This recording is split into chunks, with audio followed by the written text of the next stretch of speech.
I headed to Chicago again. Surprise, surprise. That happens a lot when you live in a small town that's like only a couple hours outside of Chicago. Small is an understatement. So I'm headed to talk to another male musician acquaintance of mine.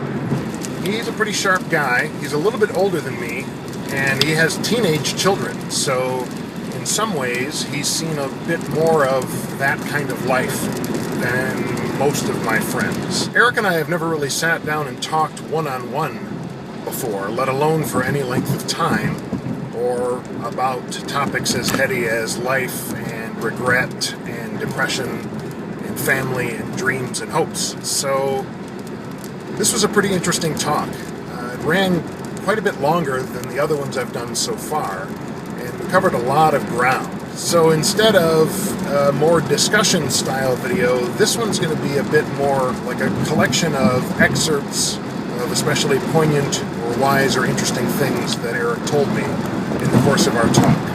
It was a good one.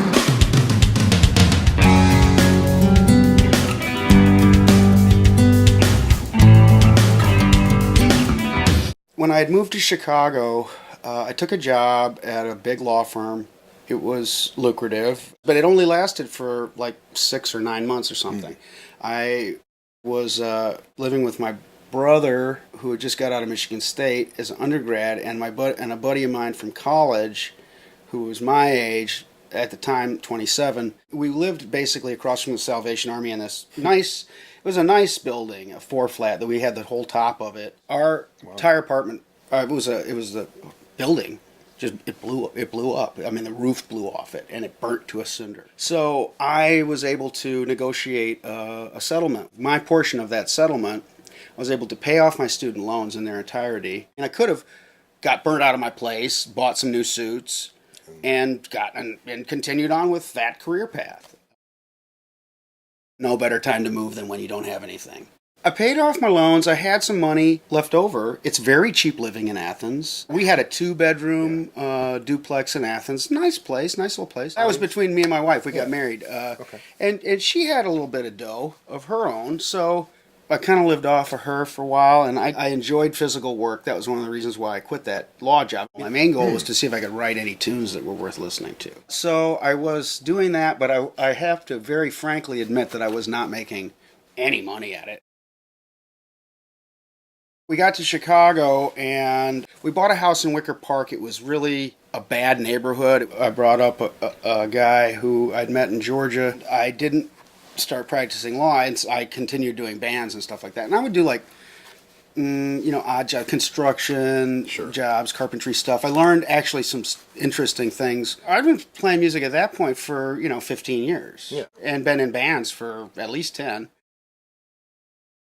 We made a record at Idful Studios. That's where Liz Phair had made her famous record, Exile in Guyville. And we'd hang out at the Rainbow and stuff, and point at Nash Cato when he walked in and say, "It's Nash Cato, look, man," But we were playing the Metro within a year of moving to town. Saturday nights at the Metro. We also played the Big Horse, the back of a taco stand. But we were playing lounge acts and the Metro, and things were going well. I was touring basically just things that I would put together myself. I'd call up the venue, send them a tape. It was cassettes back then. Sure.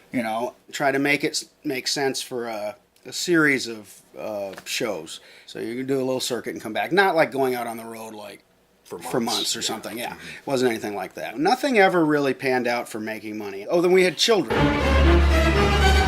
So we had our first child when I was 32, and Catherine, my wife, was 32, and then Gus, he's 16 now, and he's going to start his junior year of high school in a couple days. Wow. And then 2 years after that, and that was in 97, and then 2 years after that, in 99, we had our daughter Claire, who is 14 and will be starting in high school tomorrow. Well, what it felt like to me was, clown time is over. I, at that point, started to become really pleased with myself at not having a career or a serious job. That was after about 6 years of I don't want to have anything to do with that. I just want to rock and roll. I want to make as good a music as I can. I want to play as many shows as I can, do as many people as I can. I want to write as many tunes as I can. I want to play music with as many people as I can, blah, blah, blah. There were a couple, 2, 3 years in there where I was really kind of head against wall trying to figure out, like, what am I going to do? I found it intractable for a number of years. I didn't know what to do. I didn't want to necessarily practice law. I didn't really know. I really wasn't interested in anything other than music. It had proven itself time and again, despite success of a modest variety. For instance, good reviews in the Reader or Chicago Reader, or various publications, or getting played on the radio even. Mm-hmm. But it just didn't translate into dollars. And and with the children, I felt like kind of like I was not utilizing things that I'd trained for. It was very difficult. I was unhealthy and quite unhealthy for a couple of years. So I was like walking around with like low-grade fever all the time. I ended up having like fairly expensive surgery. It wasn't going that well for me. What I ended up doing, and this was after a lot of soul searching and, I have to say also depression. I got really depressed, to be honest. Mm-hmm. I got super bummed out on myself to the point where I became like, I don't even know what I'm doing. I don't get out of bed, It was my first experience with being really like, wow, willpower alone is not sufficient to solve all of life's problems, apparently. I decided that I would get my health back. So I did that by exercise. Motion is lotion. Something I've come to the realization with at the age of 48, I actually realized it at the age of 45, is that there are things in life which I have learned, forgotten, and had to relearn. Okay. One of those things, and perhaps the most basic thing, is that with insufficient amounts of exercise, I devolve into insomnia, depression, an inability to function correctly, and a general malaise. Wow. With sufficient amounts of exercise, which less is required now than it used to be, but still, it requires a lot. With sufficient amounts of exercise, I'm looking at things in a much different light. And, we're all familiar with, I think, the physiological basis for that truism. I think it's the case for many people. For me, it's just really true.